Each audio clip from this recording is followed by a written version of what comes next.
बिहार में सत्ता परिवर्तन तय हो गया है और अब सिर्फ औपचारिकताएं बची हैं। किसी भी समय गठबंधन टूटने की आधिकारिक घोषणा हो सकती है। लेकिन एक सवाल है कि आखिर गठबंधन टूटने की वजह क्या रही या किन बातों को लेकर नीतीश कुमार ने अमित शाह और बीजेपी के राष्ट्रीय अध्यक्ष के सामने मजबूती से कौन सी ऐसी बात रखी जिस बात को लेकर बीजेपी का केंद्रीय नेतृत्व खामोश पड़ गया कि मैं खामोशी छा गई। ऐसी कौन सी बात थी? तो एक जो जिन बातों को लेकर सबसे ज्यादा बहस हुआ, जिस पर बीजेपी के केंद्रीय नेतृत्व के पास कोई जवाब नहीं था, वो पहला सवाल नीतीश की तरफ से बिहार विधानसभा अध्यक्ष का बर्ताव सदन में और सदन के बाहर। इसको लेकर जो तर्क नीतीश कुमार ने बीजेपी नेताओं के सामने रखा, मंगल पांडे भी उनसे मिलने के लिए गए थे देर रात, जो तर्क उन्होंने रखा उस तर्क का कोई जवाब नहीं था कि सरकार के साथ आप हैं और सरकार को ही विधानसभा में कटघरे में खड़े कर रहे हैं, ये कैसे संभव है। और इस वजह से बीजेपी और जदयू के बीच यह टकराव है, ये साफ संदेश जनता के बीच जा रही थी। और बार बार धर्मेंद्र प्रधान के आने के बाद भी जब हमने इसकी विधिवत शिकायत की कि आप विधानसभा अध्यक्ष को हटाएं, ऐसी स्थिति में सरकार नहीं चल सकती है, कोई कार्रवाई नहीं। इनका कोई जवाब बीजेपी के केंद्रीय नेतृत्व के पास नहीं था और इसको लेकर सबसे ज्यादा एग्रेसिव होकर नीतीश कुमार ने इन्हीं बातों को रखा कि विधानसभा अध्यक्ष को हटाने की बार बार हमने आग्रह किया, लेकिन किसी ने भी इस बात को की सुनवाई नहीं की और लगातार रिश्ते सदन और सरकार के बीच रिश्ते बिगड़ते जा रहे थे और ऐसी स्थिति में सरकार चलाना संभव नहीं था।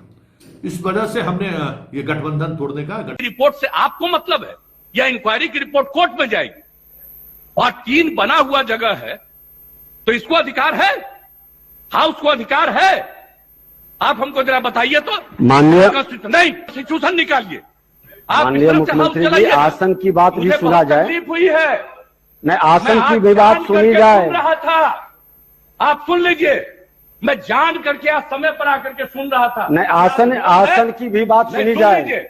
आप एक एक बात जान लीजिए, ये बात किसी भी तरह से मंजूर नहीं है। जब प्रश्नकर्ता ने प्रश्न उठाया कि कुर्की जब्ती हुआ है कि नहीं, माननीय मुख्यमंत्री जी, जब प्रश्नकर्ता कुर्की जब्ती की बात उठाई, उन्होंने जवाब नहीं दे पाया।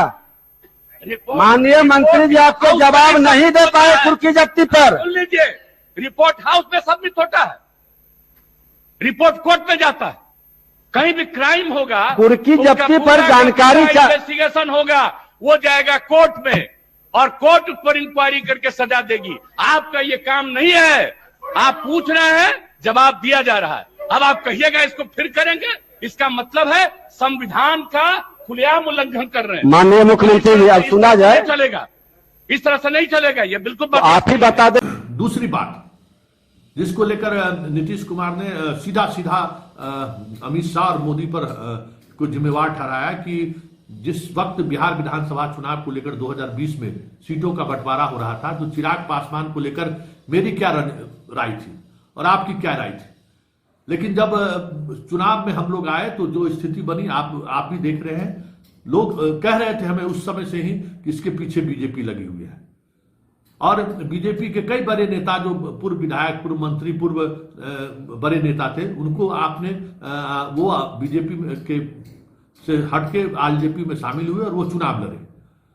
और बाद के दिनों में उन तमाम नेताओं को, चाहे वो राजेंद्र सिंह हो, चाहे उषा विद्यार्थी हो, चाहे रामेश्वर चौरसिया हो, कई ऐसे नेता थे जिसको आपने फिर से बीजेपी में शामिल कर दिया।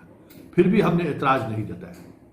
लेकिन राष्ट्रपति चुनाव के दौरान जिस तरीके से आपने चिराग को फिर एनडीए में शामिल किया, तो फिर इसका मतलब तीसरा सवाल, जिस सवाल को लेकर भी बहस हुई कि बीजेपी के प्रदेश अध्यक्ष संजय जायसवाल लगातार सरकार पर हमला करते रहे। लॉ एंड ऑर्डर को लेकर किसी ऐसे कोई घटनाएं घट रही हैं, शराब को लेकर, शराबबंदी को लेकर कुछ घटनाएं घटी, तो उस पर जो प्रतिक्रियाएं आई हैं, उस प्रतिक्रियाओं को लेकर हमने नाराजगी व्यक्त केंद्रीय नेतृत्व से किया। राष्ट्रीय अध्यक्ष तक को इसकी बात कही कि ये क्या मतलब है। जब आप सरकार में शामिल है और सरकार की यहाँ आलोचना करते हैं, तो ऐसे में सरकार में बने रहने का मतलब क्या है। इन सवालों को लेकर भी काफी कसमकस रहा केंद्रीय नेतृत्व बीजेपी के और नीतीश कुमार के बीच। लेकिन इसका कोई जवाब, ठोस जवाब अमित शाह के पास नहीं था कि आखिर इसकी वजह क्या है, क्यों हम संजय जायसवाल को इस तरीके से छूट दिए हुए हैं। तो तीसरी वजह यह रही गठबंधन टूटने की, और चौथी और आखिरी वजह गठबंधन टूटने की, और चौथी और आखिरी वजह यह रही जिसको लेकर नीतीश कुमार के पार्टी के अंदर लगातार दबाव बनता रहा, आरसीपी को लेकर। ये भी बात सामने आ गई कि आरसीपी अमित शाह के पसंद से मंत्री बने थे, नीतीश कुमार के नहीं चाहते हुए भी। और अब आरसीपी को वो बिहार भ्रमण पर निकले थे और कहीं न कहीं नीतीश का जो अपना वोट बैंक है उसको तोड़ने की कोशिश में लग गए थे, और उसके पीछे बीजेपी खड़ी थी। तो ऐसी स्थिति में पार्टी के अंदर के लोगों का दबाव हमारे ऊपर है कि हम पार्टी रहेगी तभी तो हम रहेंगे। और अब ये स्थिति होती जा रही है कि अब ये साफ दिखने लगा है कि आप अन्य राज्यों की तरह बिहार में भी हमारी पार्टी को तोड़ने की में पूरी कोशिश से जुटे हुए हैं। ऐसे में अब हमारी इच्छा है कि हमारे आपके बीच कोई गठबंधन ना रहे, गठबंधन टूट जाए, आप अपने अलग राह पे जाए, हम अपने राह पर अलग राह पर निकल रहे हैं, क्योंकि अब इस स्थिति में गठबंधन चलने वाली नहीं है। तो ये 4 महत्वपूर्ण कारण रहा जिस वजह से नीतीश ने बीजेपी को बाय बाय किया है। अब देखना यह है कि इसकी औपचारिक घोषणा कब होती है, क्योंकि बातें सारी तय हो चुकी है। विधायक दल की बैठक, आरजेडी की, जदयू की सभी विधायक दल की बैठक के बाद